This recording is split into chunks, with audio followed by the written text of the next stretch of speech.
pastor Jorge Max é pastor aqui pertinho, bem, perto dos outros preletores é pertinho, né? Que nós tivemos nos outros anos, aqui em Manaus, na igreja Constantinópolis, em Educandos. É o nome completo assim? Eu acertei, né? E já estivemos diversas vezes em uma conferência que a sua igreja promove em julho, inclusive alguns irmãos da igreja já foram comigo. E ele já esteve aqui também pregando há 5 ou 6 anos atrás, na Semana Batista da nossa convenção.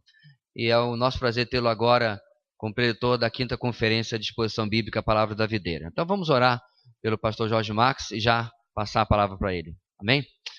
Deus querido, muito obrigado por tudo que o Senhor nos permitiu trabalhar, planejar e realizar para chegarmos até este momento. Este é o nosso foco, o nosso objetivo, que é ouvir a exposição da Tua Palavra. Muito obrigado, Deus, usa o Teu servo e que Teu Espírito fale as nossas vidas nessa noite. É o que oramos, no nome de Jesus. Amém.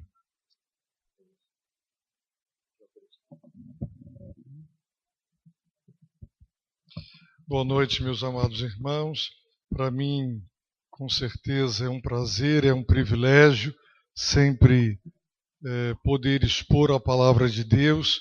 Agradeço ao pastor Joversi o convite para estar convosco aqui nestas noites, e a minha oração é que verdadeiramente o Senhor nosso Deus, que pela palavra tudo criou, por ela nos recriou para si, por ela nos sustenta, nos reforma, nos aviva, nutre a nossa alma, que a palavra de Deus, pelo poder do Espírito, traga bênção, traga crescimento na graça e no conhecimento do nosso amado Redentor. Eu espero em Deus que os irmãos tenham podido ler os 2 Crônicas. Quantos aqui leram este livro essa semana, não é? Se preparando para a conferência? Temos aí uma meia dúzia, um irmão ali leu. Então aproveite para ler Crônicas, 2 Crônicas. Tem sido dito que este livro é provavelmente um dos mais desconhecidos e negligenciados da Bíblia Sagrada. No entanto, a mensagem de 2 Crônicas é extremamente oportuna e relevante para a igreja do século XXI, para os nossos dias. O autor deste livro não se sabe. Alguns dizem que foi Esdras, mas há muita discussão em torno da questão da autoria, e é quase que unânime a aceitação de que o cronista foi alguém que viveu no período do pós-exílio, portanto, talvez contemporâneo de Esdras, de Ageu, de Zacarias, e ele não escreveu simplesmente para não deixar morrer a memória dos acontecimentos ocorridos na história de Israel. Por quê? Porque o livro de Reis, 1ª e 2ª Reis, e o livro de Samuel, 1ª e 2ª Samuel, supriram muito bem a necessidade dos registros históricos detalhados. E Crônicas, portanto, o autor, ele não escreveu com o propósito primário, primordial, de registrar a memória de Israel. Quando ele se interessa pela história e ele se fundamenta historicamente, ele o faz com um propósito teológico, espiritual. Ele é alguém que vive pós-exílio, e lá está aquele grupo que, devido à soberania de Deus, retorna para a terra prometida. E lá estão os israelitas a questionar. E a pergunta fundamental era: por que tudo isso nos aconteceu? Éramos uma nação próspera, rica, poderosa militarmente, abençoada. Somos o povo eleito de Deus, somos o povo com quem Deus fez alianças. E por que tudo isso nos aconteceu? Derrota, desterro, deportação, 70 anos de exílio, de escravidão, de humilhação, de zombaria.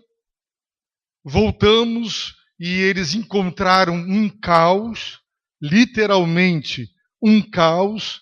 A volta não foi aquele mar de rosas, enfrentaram graves problemas econômicos, enfrentaram ameaças de nações bem próximas.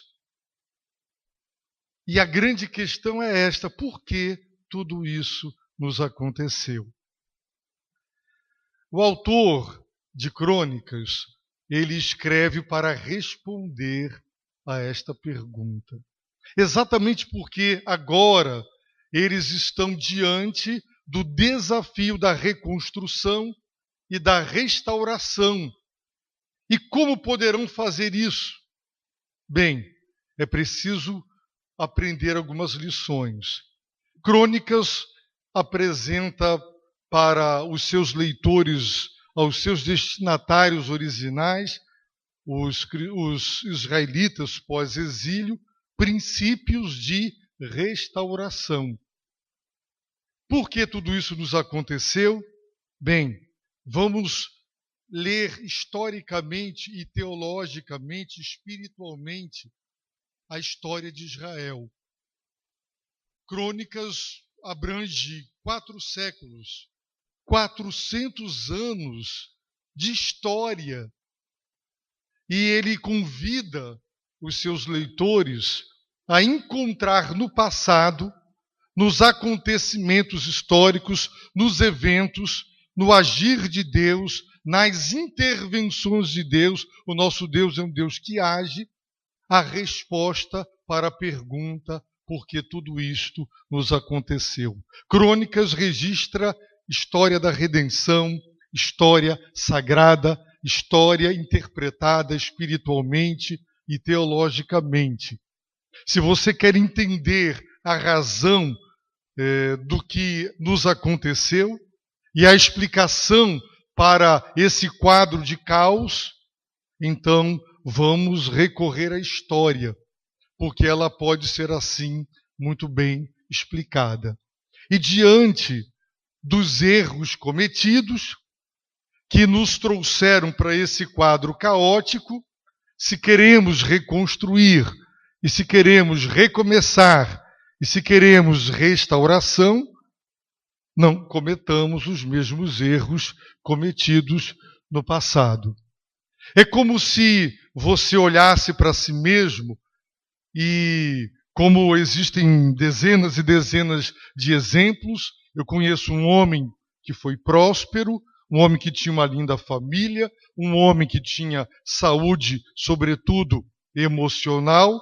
Este homem permite que o seu êxito pessoal, profissional lhe suba a cabeça, ele começa vagarosamente a deixar a palavra, Deus e seus caminhos, termina no adultério e a sua vida vai descendo ladeira abaixo e ele se encontra na ruína e ele se pergunta: por que tudo isso aconteceu comigo?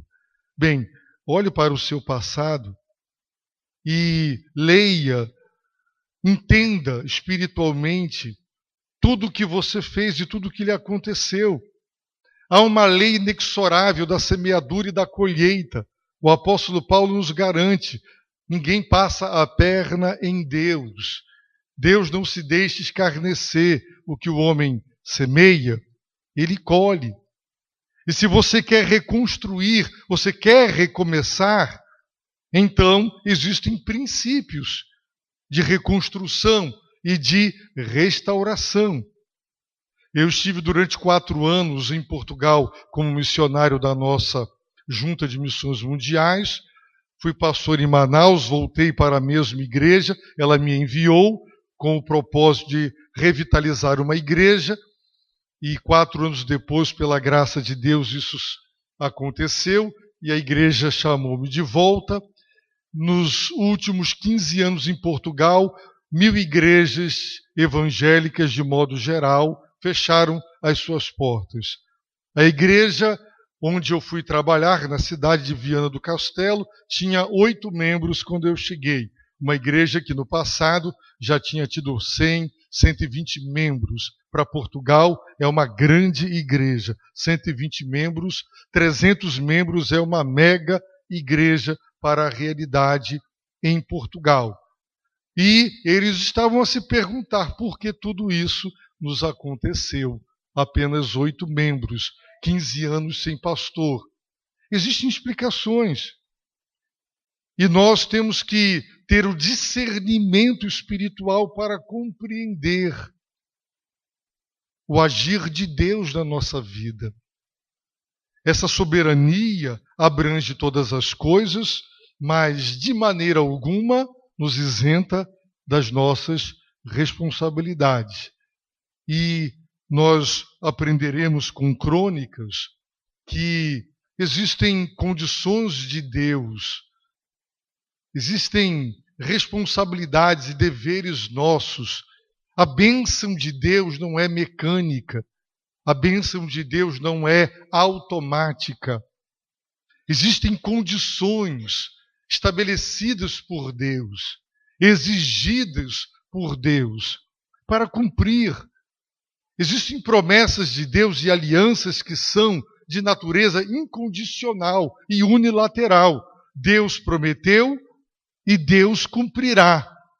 Mas a maior parte delas são bilaterais e elas exigem que as partes cumpram as responsabilidades assumidas. Então são alianças condicionais. E Deus fica absolutamente desobrigado de cumpri-las caso os homens não cumpram a sua parte, acordada no pacto, na aliança. Isso significa que nós podemos encontrar as explicações para as nossas derrotas, fracassos, desapontamentos, na nossa própria rebelião para com Deus, na nossa própria insubordinação para com Ele, a nossa dor de cotovelo em relação ao mundo, no sentido de querer ser como o mundo e imitar o mundo, essa tentativa de conciliar a fé com a cultura e o mundanismo. E, infelizmente, isso tem sido trágico para a Igreja de Jesus Cristo. Então, fiquem no coração e no pensamento com essa questão. Essa é a pergunta: por que tudo isso nos aconteceu? Então, Crônicas olha para o passado, 400 anos de história, para tentar explicar e fazer o povo de Israel entender o que eles estavam colhendo. E também para encorajá-los a recomeçar de modo diferente. Muitos, a Bíblia diz que o cair é do homem, o levantar é de Deus. Muitos encontram-se lá embaixo, no fundo do poço. Caíram, alguns vertiginosamente, outros desceram tanto, não há mais para onde, nem 1 milímetro sequer para baixo. Literalmente já chegaram no limite máximo da queda. Mas Deus é poderoso, o seu braço é suficientemente comprido para nos tirar de lá. No entanto, como temos dito, a bênção de Deus não é automática. Então, leia o livro de Crônicas, ele não é um suprimento daquilo que Reis e Samuel não registraram, não é. O propósito dele é responder à questão básica, porque tudo isto nos aconteceu. Ao lerem o livro de Crônicas, 2 Crônicas em especial, os irmãos perceberão que os reis do Reino do Norte não são mencionados. Crônicas, ele foca no Reino do Sul. A comunidade pós-exílica não tem membros do Reino do Norte. Ele já havia sido deportado pela Síria, espalhado por todo o mundo, e o Reino do Norte, as 10 tribos, basicamente deixaram de existir. Portanto, ele apenas trata do Reino do Sul. Então, os irmãos não encontrarão descrição nenhuma dos reinos das tribos e do Reino do Norte. Eu peço aos irmãos, então, por gentileza, para abrirem a palavra de Deus em 2 Crônicas, capítulo de número 7.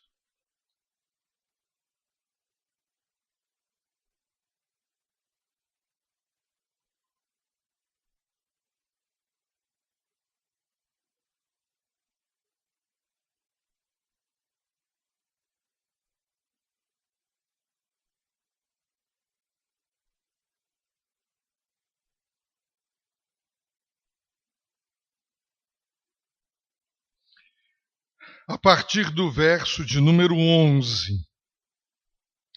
2 Crônicas 7, a partir do verso 11. Diz assim a palavra de Deus: Assim, Salomão terminou o templo do Senhor e o palácio real. Realizou com êxito tudo quanto havia planejado fazer no templo do Senhor e no seu próprio palácio. Então, o Senhor apareceu a Salomão de noite e lhe disse: Ouvi a tua oração e escolhi este lugar para mim como templo de sacrifício. Se eu fechar o céu para que não chova, ou se ordenar aos gafanhotos que devorem a terra, ou se enviar a praga entre o meu povo, e se o meu povo, que se chama pelo meu nome, se humilhar, orar e buscar a minha presença, e se desviar dos seus maus caminhos, então ouvirei dos céus, perdoarei os seus pecados e sararei a sua terra.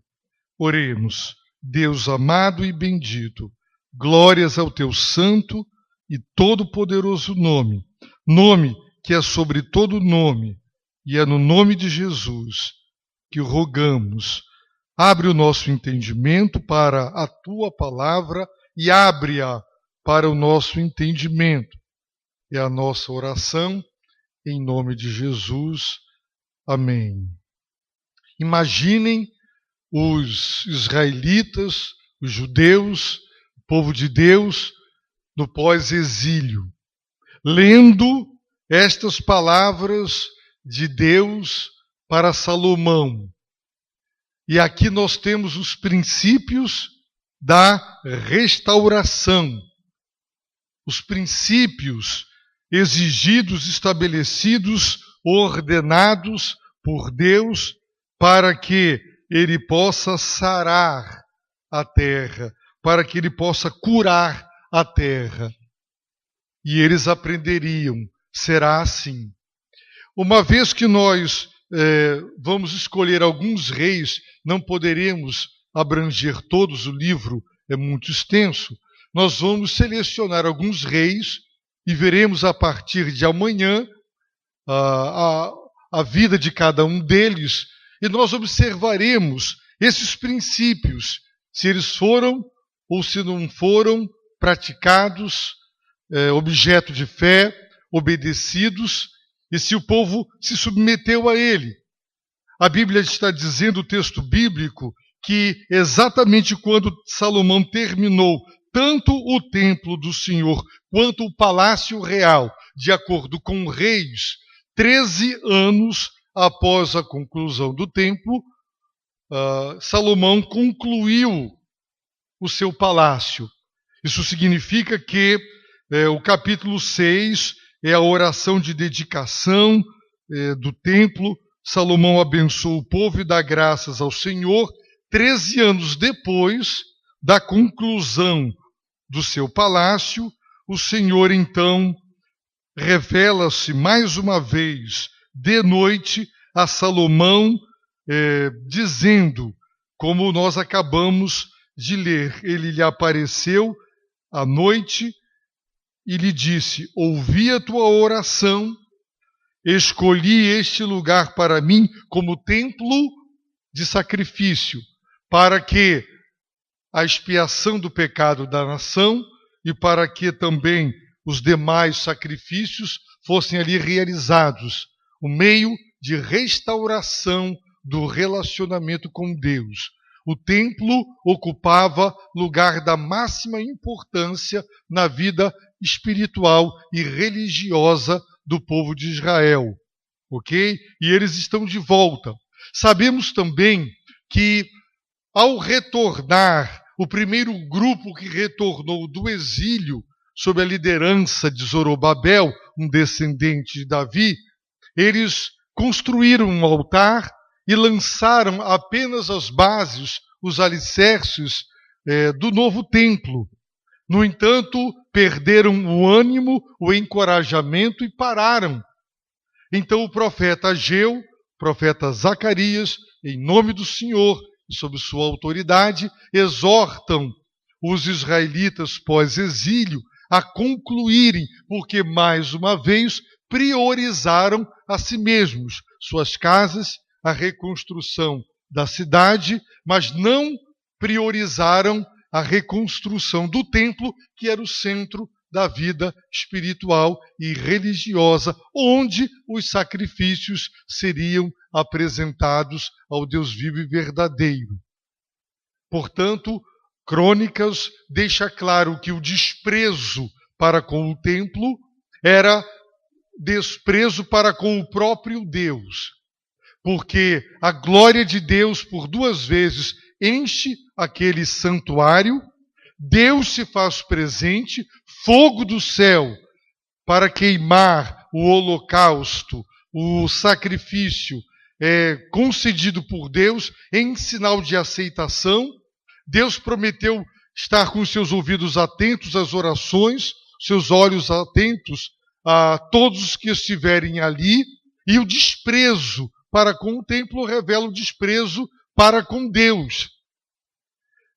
E o fato de terem deixado a reconstrução do templo de lado e para trás revelava suas prioridades equivocadas. Primeiro cuidaram de si mesmos e depois foram cuidar da vida espiritual. Mas os ministérios de Zacarias e Ageu foram usados por Deus para que eles entendessem o equívoco e voltassem a priorizar o Senhor em suas vidas. Então, observem esta palavra de Deus. Se eu fechar o céu para que não chova. Essa frase, fora do contexto mais amplo, poderia nos levar a pensar em um Deus vingativo, em um Deus caprichoso, que do nada e por nada fecha o céu para que não chova.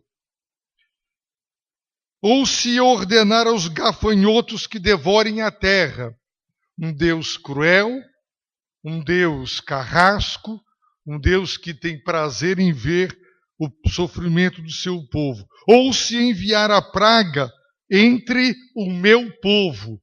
Deus está dizendo se. E por que Deus faria isto? Vamos voltar para o capítulo 6. Na oração de consagração do templo, Salomão diz para Deus, verso 22, se alguém pecar contra seu próximo e lhe for exigido que jure, e ele vier jurar diante do teu altar neste templo. Então Salomão pede: ouve então do céu, age e julga os teus servos. Versículo 24. Quando o teu povo, Israel, for derrotado diante do inimigo por ter pecado contra ti, então ele faz um pedido: ouve do céu e perdoa. Verso 26. Quando o céu se fechar e não houver chuva por causa do pecado contra ti, e eles orarem, voltados para este lugar, não é? E confessarem o teu nome, se converterem dos seus pecados, quando tu os afligires, ouve então do céu. Verso 28. Se houver fome ou praga na terra, se houver seca ou ferrugem, gafanhotos ou lagarta, e se o inimigo os cercar nas suas cidades, seja lá qual for a praga ou doença que houver, toda oração e toda súplica que qualquer indivíduo ou todo o povo de Israel fizer, conhecendo cada um a sua praga e a sua dor, e estendendo as suas mãos para este templo, ouve então do céu, lugar da tua habitação, perdoa, retribuindo a cada um conforme o seu procedimento, segundo vires no coração. Só tu conheces o coração dos filhos dos homens. Verso 34. Quando teu povo sair à guerra contra os inimigos, seja qual for o caminho. Verso 36. Quando pecarem contra ti, pois não há homem que não peque, e tu te indignares contra eles e os entregares aos inimigos. Então Salomão está supondo diversas situações, mas a raiz básica é o pecado, a rebelião, a desobediência, a insubordinação, a insubmissão do povo para com Deus. E somente nestas circunstâncias é que Deus fecha o céu para que não chova. É que Deus ordena aos gafanhotos para que devorem a terra, para que Deus envie a praga entre o meu povo. Fica absolutamente claro que estas coisas ocorreriam em caso de quebra da aliança. E de fato ocorreram. O que é possível ver em todo o livro de Crônicas foi exatamente isto: a insubordinação e a desobediência. Deus revelando-se como justo e santo, a santidade de Deus expondo o pecado do seu povo, a justiça e a ira de Deus opondo-se ao pecado do seu povo. Deus não tolera o pecado e não o deixa impune. Deus intervindo, e quando o seu povo então se voltava para ele, Deus misericordiamente, compassivamente, também revelando-se como gracioso e bom, perdoava, libertava e restaurava. Por isso, vejam aí os princípios. E se o meu povo, e nós sabemos que Israel é povo de Deus, esse povo foi liberto, houve uma redenção que ocorreu no Êxodo, houve um resgate, uma libertação, eles são o povo do Senhor, esse povo que se chama pelo meu nome, o povo de Deus, o povo do Senhor, se ele, em primeiro lugar, se humilhar. Aqui estão os princípios da restauração. E quando considerarmos os reis e seus governos, suas atitudes e os acontecimentos, nós veremos exatamente isso. Que todos os que se humilharam, oraram, buscaram a presença de Deus e se desviaram dos seus maus caminhos, foram perdoados. Tiveram os seus pecados perdoados e Deus abençoou. Agora imaginem o povo no pós-exílio, vivendo uma situação dramática, caótica, aquele caos social, político e econômico, enfrentando muitas dificuldades para recomeçar e agora entendendo, aqui estão os princípios que foram provados e comprovados historicamente. Eles dão certo. Deus os assegura. O cronista, fundamentado em fatos concretos, apresenta exemplos de obediência e bênção, exemplos de desobediência e maldição. E ele está dizendo, olhem para o passado, vejam concretamente, estes reis aqui agiram deste modo e colheram estes resultados. Agora vejam outros que agiram e reagiram de outro modo. O que foi que colheram? Restauração e bênção. Portanto, aqui estão os princípios. Se o meu povo, que se chama pelo meu nome, se humilhar. A palavra de Deus é absolutamente clara quando nos ensina que todo aquele que se exalta, o arrogante, o prepotente, aquele que se recusa a curvar a sua cerviz, aquele que se exalta, que se engrandece, que sempre tem explicações para justificar, sempre tem justificativas para explicar, mas que não se humilha diante de Deus, reconhecendo todos os seus erros. Se ele não se humilhar diante de Deus, ele jamais será restaurado, ele jamais reconstruirá com a bênção de Deus, com a aprovação de Deus e com vitória de Deus. Então, o primeiro princípio da restauração, da reconstrução e do recomeço é humilhar-se diante de Deus. Segundo, orar. Buscar a Deus em terceiro lugar. Orar. Muitos dizem ter vida de oração, mas lamentavelmente o tempo que dedicam à oração é mínimo. Não tem vida de oração. Não sabe o que significa passar, por exemplo, uma noite em oração. Certo jovem me disse, pastor, eu com 3, 4 minutos já esgotei tudo o que eu tinha para falar com Deus.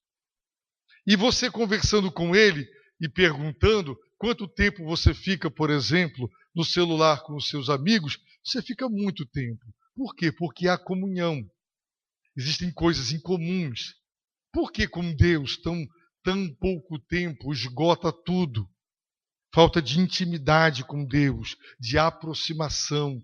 Um povo que desaprendeu a adorar ao Senhor seu Deus. Orar. Buscar a minha presença.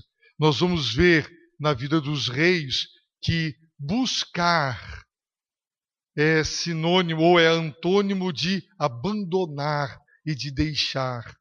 E ficará bem evidente na vida de alguns dos reis que eles abandonaram, eles deixaram o Senhor seu Deus. E aqui eles são exortados a buscar com intensidade, com sinceridade e da maneira como agrada a Deus, com todo o coração e com toda a alma. E então, diz o Senhor Deus, e se desviar dos seus maus caminhos. É preciso arrependimento, é preciso conversão genuína, é preciso rompimento com o pecado, é preciso, de fato, romper com amizades, romper com situações concretas que são pedras de tropeço, nos fazem entristecer o Espírito de Deus. É preciso ter a coragem da amputação. Se o teu olho te faz pecar, arranca. Se tua mão te faz pecar, corta. Se teus pés te fazem pecar, corta. É preciso ter a coragem de verdadeiramente tomar as medidas corretas e certas. Não devemos fazer como Judas, que reconheceu seu erro. Ele declarou: pequei, traí sangue inocente. Não basta, como Judas, entristecer-se, mesmo que profundamente, pelo mal cometido e causado. Como Judas, é preciso ir além, como Pedro, que além de reconhecer que negou a Cristo, além de entristecer-se profundamente, chorou amargamente, arrependeu-se, converteu-se, foi restaurado, e aquele mesmo Jesus, triplamente traído, deu-lhe a tríplice oportunidade de confessar o seu amor, foi restaurado como líder natural dos 12 apóstolos e foi uma das colunas da igreja, uma bênção para a fé cristã. Então é necessário, sim, converter-se dos seus maus caminhos. Estava aconselhando uma jovem, ela não é membro da igreja, é membro de uma outra igreja. Ela apaixonou-se por um homem casado, veio a amá-lo, é amante dele, sabe que está errada, sofre com este erro, entristece, vive em momentos depressivos e, com a ajuda de medicamentos, reconhece que está errada, mas não rompe o relacionamento. Porque o Senhor Jesus, meus irmãos, deixou claro que para ser seu discípulo é preciso amá-lo mais e é preciso amar tudo e todos menos. Nunca igual, muito menos superior. É preciso conversão, é preciso rompimento. Não esperemos restauração apenas com humilhando-nos, apenas orando e apenas buscando, porque tudo isso é importante, mas se uma genuína conversão ou um arrependimento sincero, profundo, que gerou o rompimento com o pecado, se isso não acontecer, não está completo o ciclo, os princípios, as exigências de Deus, elas não estão completas. Portanto, o Senhor diz: então, e somente então, ouvirei dos céus, perdoarei os seus pecados, sararei, curarei a sua terra. Há perdão, Deus é galardoador dos que o buscam. O Senhor Deus é compassivo e misericordioso, como um pai se compadece dos seus filhos, Ele de nós se compadece. Ele tem prazer em nos perdoar, em nos reconciliar, em restaurar o nosso relacionamento. A perda da plenitude do Espírito como produto do entristecimento do Espírito e o apagar do seu fogo e do seu fervor na nossa vida dão lugar a uma nova plenitude que traz alegria, que traz contentamento, que traz de fato paz com Deus. Esse Deus restaura, este Deus sara a sua terra. A terra tem um vínculo ético e moral com o homem. Deus fez o homem à sua imagem e semelhança e ele é a coroa da criação. E como líder da criação, vice-líder, o vínculo moral e ético entre o homem e a criação é tal que a queda do homem não gerou só a queda da raça humana, mas a queda de toda a criação divina, que geme, que encontra-se no cativeiro da degeneração, esperando ser liberta, tanto quanto nós. A criação será curada de todos os efeitos dos nossos pecados, do pecado cometido, o pecado original, o pecado de Adão e Eva. Então, o Senhor diz que a terra vomitou seus moradores, é um termo bíblico, e Deus estava dizendo: eu tirei o povo de Canaã, os cananeus de Canaã, vocês entrarão lá não porque são justos, eles estão saindo porque são pecadores. Vocês estão entrando pela graça e pela minha promessa. Mas, se vocês agirem como eles, a terra também os vomitará como os vomitou. Se vocês poluírem a terra, então a terra ela é automaticamente atingida pela postura ética e moral dos seus habitantes. E Deus está prometendo o quê? Sararei a sua terra. É muito interessante que Deus, no versículo 15, ele declara, como já havia dito, que os seus olhos estavam abertos, seus ouvidos atentos à oração. Ele deixa claro que escolheu e consagrou aquele templo para que seu próprio nome ali estivesse para sempre. Ele disse que seus olhos e seu coração estariam perpetuamente fixos naquele templo e naqueles que ali o buscassem, não é?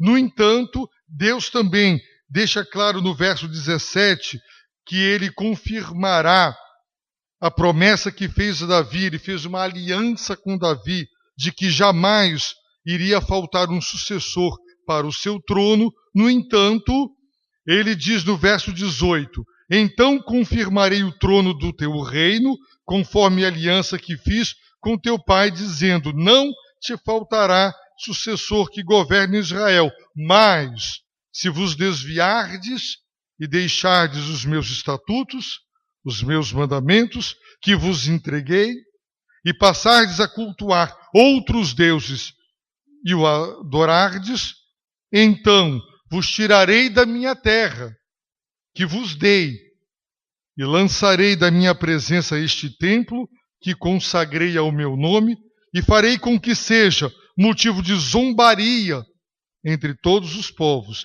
Quem passar por este templo tão majestoso ficará espantado e dirá: por que o Senhor fez assim a esta terra e a este templo?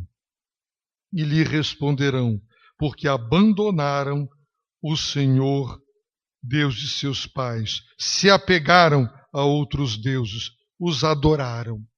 Irmãos, é interessante porque Jeremias, ele foi contemporâneo do último período coberto aqui por crônicas, e eu peço aos irmãos, por favor, para abrirem Jeremias capítulo 7 e observarem o seguinte: a religião pode reduzir-se ao legalismo, ou você pode tentar transformar as cerimônias e os ritos em amuletos, em talismãs, em objetos mágicos que automática e mecanicamente fazem as coisas acontecer, fora de um contexto de um relacionamento pactual, de submissão e de obediência.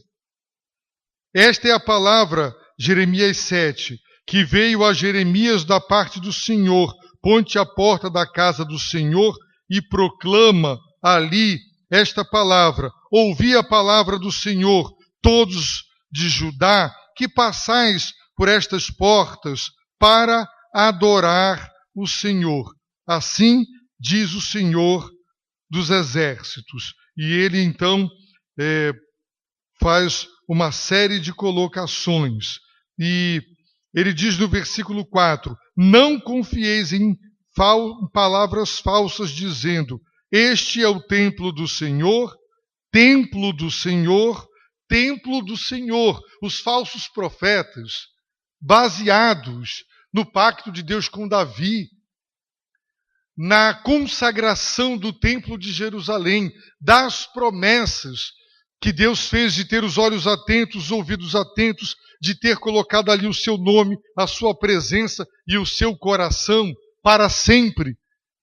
Os falsos profetas diziam: Deus está conosco, nada nos acontecerá, seremos vitoriosos, e eles repetiam: este é o templo do Senhor, templo do Senhor, templo do Senhor, como se fosse um mantra, como se fosse alguma espécie de magia, como se o templo em si houvesse se tornado em um objeto mágico que garantia a bênção, a vitória, o êxito, a proteção e todo o cumprimento de todas as promessas feitas por Deus, ignorando as condições por Deus estabelecidas. Verso 8: mas vós confiais em palavras falsas e sem proveito.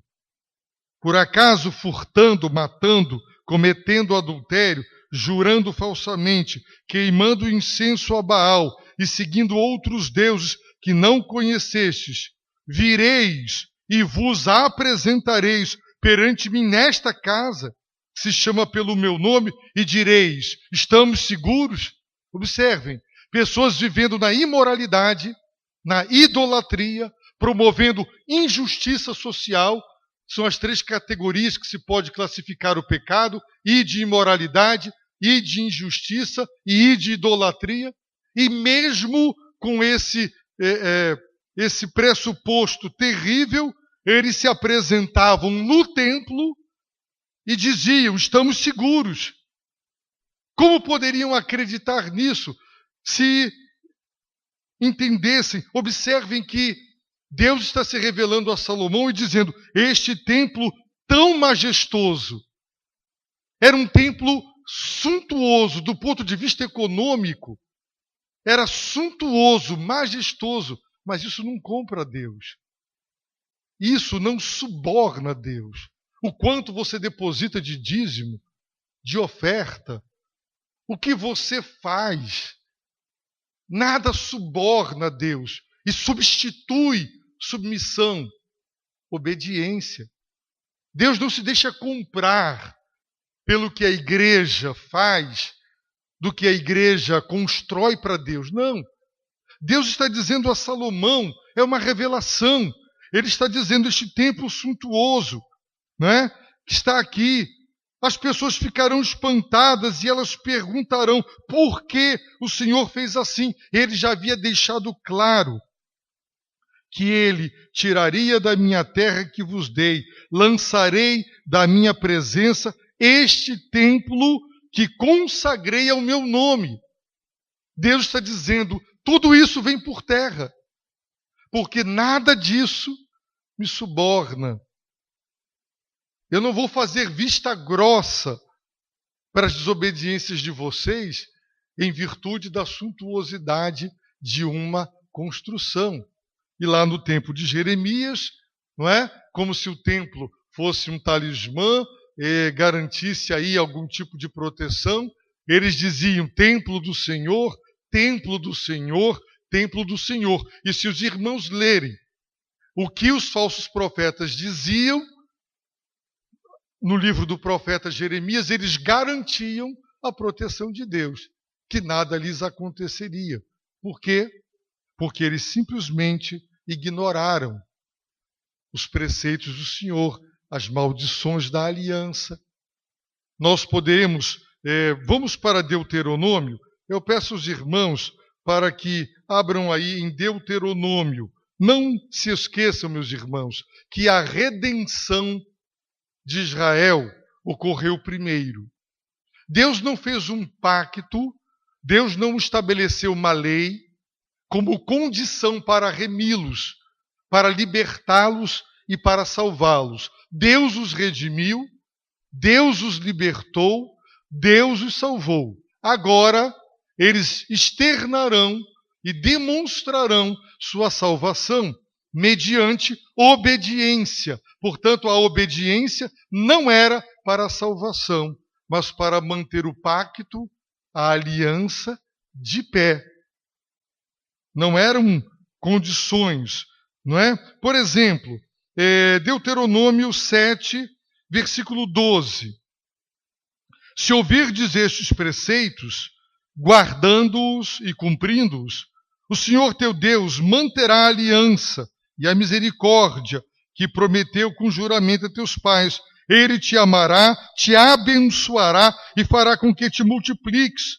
Abençoará o fruto do teu ventre, fruto da tua terra, do teu trigo, o teu vinho, o teu azeite, as crias das tuas vacas, das tuas ovelhas, na terra que prometeu com juramento a teus pais que te daria. Serás mais abençoado que todos os povos. Não haverá ninguém estéril entre ti, seja homem, seja mulher, nem entre os teus animais. E o Senhor afastará de ti toda enfermidade. Não porá sobre ti nenhuma das doenças terríveis, não é? E ele continua. De 17 a 26, os irmãos poderão ver aí as promessas, não é? Deus dizendo ao seu povo: estas, se disseres no coração, essas nações são mais numerosas do que eu, como poderei expulsá-las? Deus as expulsou. Veremos que vitória e derrota são dádivas de Deus. E elas estão diretamente relacionadas à submissão ou à insubmissão de Israel para com Deus. E o mesmo Deus que expulsou aquelas 7 nações que constituíam os cananeus, ele também protegeria Judá e Israel da Assíria e da Babilônia. Não o fez conforme prometeu, em virtude de toda a desobediência. Então, os irmãos podem ler depois em Deuteronômio 11, vejam de 3 a 15, e acontecerá que se obedeceres atentamente aos meus mandamentos, que hoje te ordeno, de amar o Senhor teu Deus e de servi-lo de todo o coração e de toda a tua alma, darei chuva para a tua terra no tempo certo, a primeira e a última, para que recolhas o trigo, o vinho novo e o azeite. Farei com que haja pasto. Deus prometeu chuva abundante, proteção, prometeu tudo, se eles obedecessem. Então, eles não entenderam isso. Não entenderam a aliança. Israel nunca compreendeu a sua eleição. Tornou-se um povo racista, preconceituoso, arrogante. Acreditaram que eram os queridinhos de Deus e que podiam viver uma vida idólatra, imoral e injusta porque eram os eleitos e desprezaram os outros. Hoje também, a doutrina da eleição é uma bênção, mas quando mal compreendida, ela torna os cristãos arrogantes, vaidosos, tiram do coração dele a paixão pelas almas e pela evangelização e nos torna desprezadores dos demais irmãos que não têm a mesma linha teológica do que nossa, como se nós fôssemos cristãos de primeira classe e os demais de segunda, terceira classe. A eleição, quando não compreendida, ela gera estes transtornos, e a história da igreja tem exemplos fartos desse erro lamentável que já foi cometido pela igreja. Meus irmãos, o Senhor é Deus. As bênçãos de Deus não são mecânicas, elas não são automáticas. Deus nos deu responsabilidades. E as exigências de Deus precisam ser obedecidas pelo próprio povo de Deus. E, lamentavelmente, eles esqueceram de tudo isso. Agora, a comunidade no pós-exílio estão lendo essa revelação de Deus para Salomão e dizendo: olha aqui está a resposta para a pergunta: por que tudo isso? nos aconteceu. Deus cumpriu o que disse. Ele nos tirou da sua terra, porque ele diz: então vos tirarei da minha terra, a terra sempre foi do Senhor, que vos dei e lançarei da minha presença este templo que consagrei ao meu nome. Lá estão eles com o templo derrubado, a cidade destruída, vivendo um caos. Então Crônicas diz: vamos ver a história, vamos entender o que nos aconteceu. Para terminar, meus irmãos, e aí nós prosseguimos, vamos para a última página do livro de 2 Crônicas. 2 Crônicas 36, verso 15.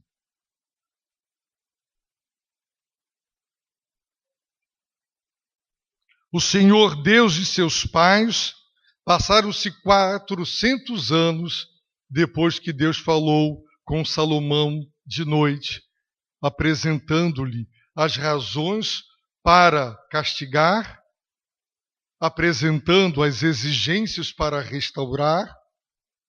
400 anos se passaram e agora está escrito: o Senhor, Deus de seus pais, falou-lhes insistentemente por intermédio de seus mensageiros, os profetas, porque se compadeceu do seu povo e da sua habitação. Porém, eles zombavam dos mensageiros de Deus, desprezando suas palavras, ridicularizando seus profetas, até que o furor do Senhor aumentou tanto contra o seu povo que não havia mais remédio, não havia mais cura. Ele disse: sararei.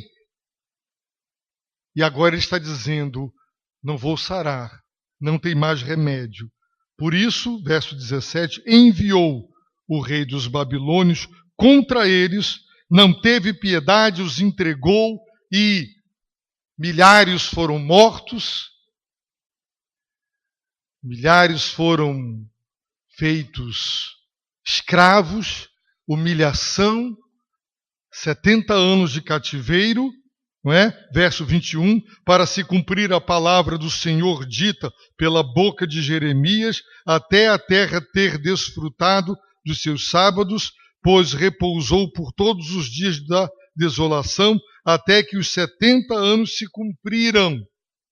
No primeiro ano de Ciro, rei da Pérsia, o Senhor despertou o espírito de Ciro, rei da Pérsia, para que se cumprisse a palavra dita pela boca de Jeremias. E ele proclamou um decreto mandando de volta os judeus para a sua terra. E essa comunidade, liderada por Zorobabel, um descendente de Davi, eles encontram um caos e se perguntam: por que tudo isso nos aconteceu?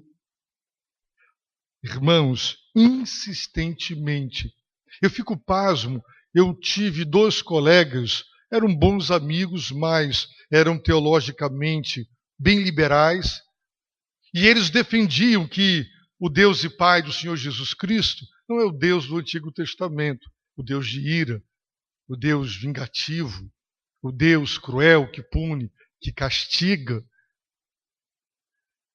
Como esse Deus não é misericordioso? 400 anos, insistentemente, por intermédio dos seus profetas, os seus mensageiros, ele se compadeceu tanto do seu povo quanto do seu templo, da sua habitação. Os irmãos acham 4 séculos que quem esperou assim é impaciente? É verdade. Para o Senhor um dia, 1000 anos, como um dia. Do ponto de vista humano, vejam a paciência, a misericórdia, a compaixão. Chegou um ponto de Deus dizer: Jeremias, não ore mais por esse povo. Não chores, não ore, chega. Agora é desterro. Se os irmãos estudarem as maldições da aliança, que Deus prometeu que recairiam sobre Israel, se eles rompessem a aliança, o desterro A deportação era o ápice do castigo de Deus, dando a entender que Deus enviou pragas, Deus enviou seca, Deus enviou inimigos temporários, Deus enviou seus profetas, tanto pela palavra profética quanto pelas circunstâncias, Deus chamou o seu povo ao arrependimento, de volta para ele. Mas o seu povo, como o seu povo reagiu, zombaram dos mensageiros de Deus, do próprio Deus. Zombaram, desprezando suas palavras e ridicularizando seus profetas, como acontece também em nossos dias, até que o furor do Senhor aumentou tanto. Então, queridos irmãos, este Deus é maravilhoso, é misericordioso, Ele restaura, Ele levanta, Ele reconstrói a nossa vida. No entanto, os princípios revelados para a restauração são bem claros. Se o meu povo, que se chama pelo meu nome, se humilhar, orar, buscar a minha presença, se converter, ou deixar, ou se desviar dos seus maus caminhos, então, e somente então, eu ouvirei, eu perdoarei e eu sararei.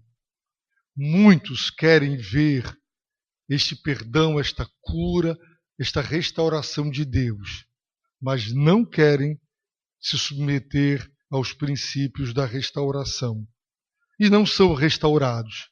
Continuam dando murro em ponta de faca, continuam sofrendo porque não querem se submeter a Deus. O livro de Crônicas é uma bênção. Amanhã nós vamos estudar a vida de um rei e veremos os demais. E os irmãos observarão que todos esses princípios, eles se apresentam na vida de todos eles. Não tem mágica, não tem nada novo debaixo do sol. Os princípios estão aqui. Quem tem ouvidos para ouvir, ouça. Que Deus vos abençoe e, se Ele permitir, amanhã estaremos de volta para prosseguir estudando este precioso livro, o livro de 2 Crônicas.